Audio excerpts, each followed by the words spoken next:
হরে কৃষ্ণ দর্শক বন্ধুরা, আশা করছি আপনারা সকলেই রাধা মাধবের কৃপায় ভালো আছেন।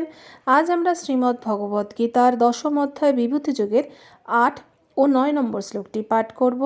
এর সাথে সাথে অনুবাদ এবং তাৎপর্য বিশ্লেষণ করব। আসুন তবে শুরু করা যাক।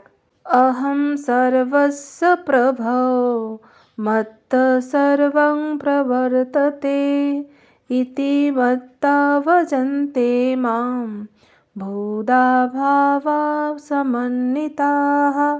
অনুবাদ: আমি জড় ও চেতন জগতের সব কিছুর উৎস, সব কিছু আমার থেকেই প্রবর্তিত হয়।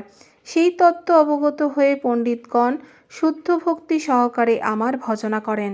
তাৎপর্য: যে সমস্ত পণ্ডিত যথার্থই বেদ অধ্যয়ন করেছেন এবং শ্রীচৈতন্য মহাপ্রভুর মতন নির্ভরযোগ্য সূত্র থেকে প্রকৃত তথ্য অবগত হয়েছেন এবং বুঝেছেন সেই শিক্ষার প্রয়োগ কিভাবে করতে হয়, তারা জানেন প্রকৃত ও অপ্রকৃত উভয় জগতের সব কিছুই শ্রীকৃষ্ণ থেকে উদ্ভূত।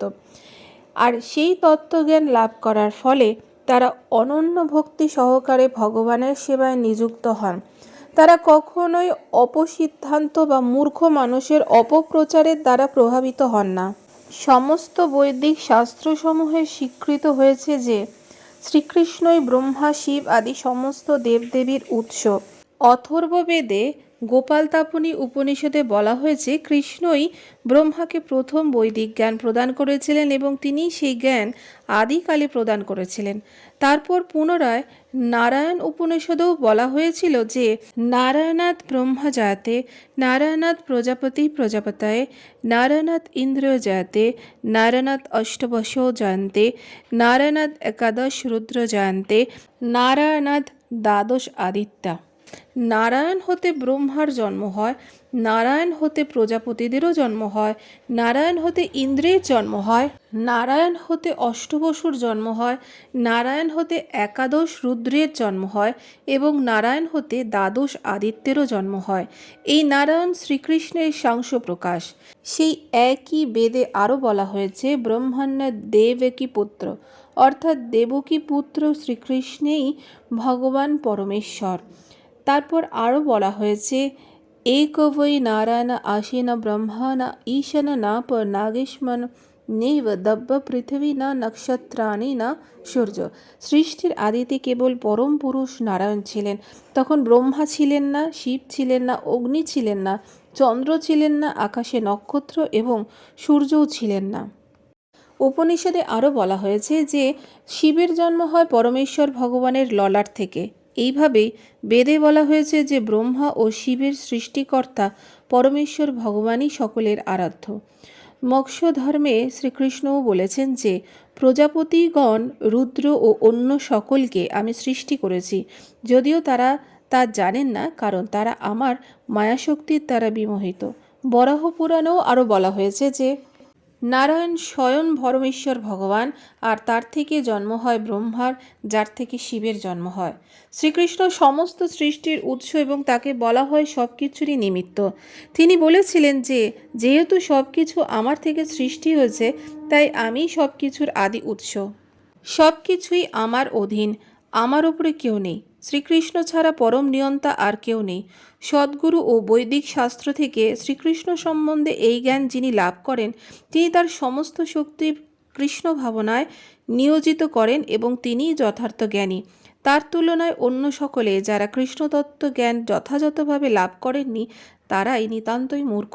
মূর্খরাই কেবল শ্রীকৃষ্ণকে একজন সাধারণ মানুষ বলে মনে করেন। মূর্খদের প্রলাপের দ্বারা ভক্তের কখনোই বিচলিত হওয়া উচিত নয়। গীতার সমস্ত অপ্রামাণিক ভাষ্য ও ব্যাখ্যা বর্জন করে তার দৃঢ় প্রত্যয় ও গভীর নিষ্ঠার সঙ্গে কৃষ্ণ ভাবনায় উন্নতি সাধন করা উচিত।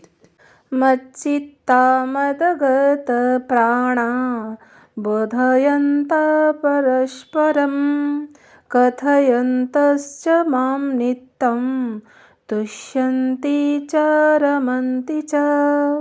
অনুবাদ: যাদের চিত্ত ও প্রাণ সম্পূর্ণরূপে আমাতে সমর্পিত, তারা আমার কথা সর্বদাই আলোচনা করে এবং আমার সম্বন্ধে পরস্পরের মধ্যে ভাবের বিনিময় করে পরম সন্তোষ ও অপ্রাকৃত আনন্দ লাভ করেন।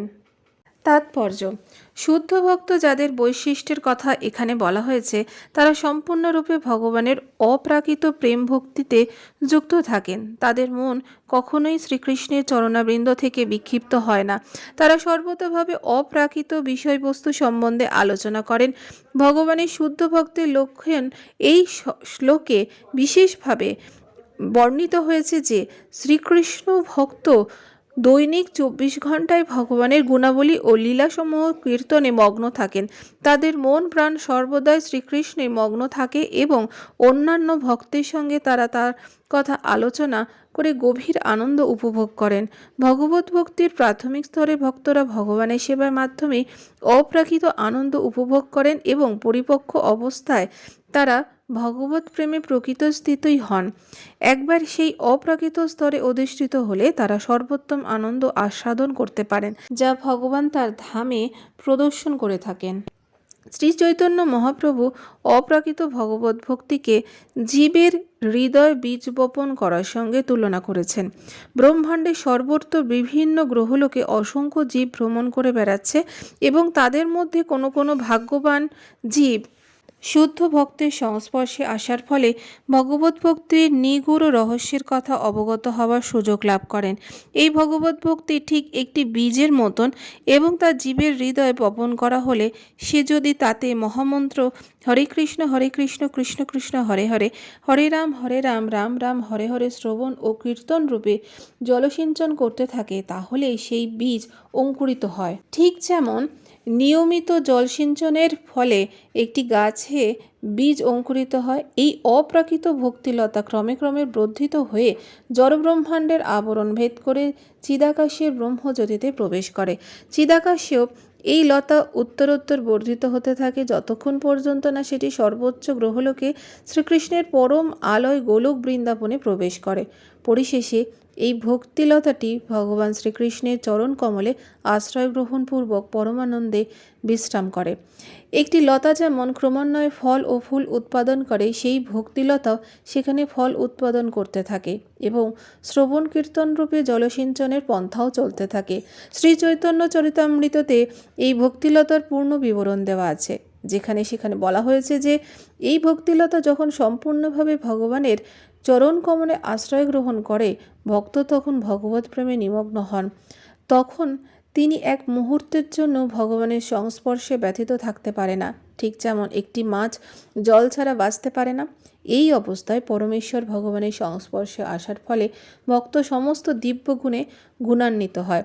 শ্রীমদ্ ভগবত ভক্তের সঙ্গে ভগবানের এই রকম দিব্য সম্পর্কের বর্ণনায় পরিপূর্ণ।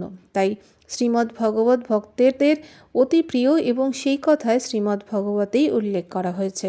শ্রীমদ্ ভগবতম পুরাণম মালম ইয়দ বৈষ্ণবনম প্রিয়ম। এই বর্ণনায় কোনো রকম জড়জাগতিক কর্ম, অর্থ, কাম অথবা মুক্তির উল্লেখ নেই। শ্রীমদ্ ভগবতী একমাত্র গ্রন্থ যেখানে ভগবান ও তার ভক্তের অপ্রাকৃত বিলাসের কথা পূর্ণরূপে বর্ণিত হয়েছে। এইভাবেই কৃষ্ণ ভাবনাময় শুদ্ধ ভক্তেরা এই রকম অপ্রাকৃত সাহিত্য শ্রবণ করার মাধ্যমে নির্বিচ্ছিন্ন আনন্দ উপভোগ করেন, যেমন যুবক যুবতীরা পরস্পর সঙ্গ লাভ করার মাধ্যমে আনন্দ উপভোগ করে থাকে। তাহলে দর্শক বন্ধুরা, এই ছিল আমাদের শ্রীমদ্ ভগবদ গীতার 10ম অধ্যায় বিভূতি যোগের 8 এবং 9 নম্বর শ্লোকের তাৎপর্য। আগামী পর্বে আপনাদের সাথে আবার দেখা হবে পরবর্তী শ্লোক নিয়ে। আপনারা ভালো থাকুন, সুস্থ থাকুন। রাধে রাধে।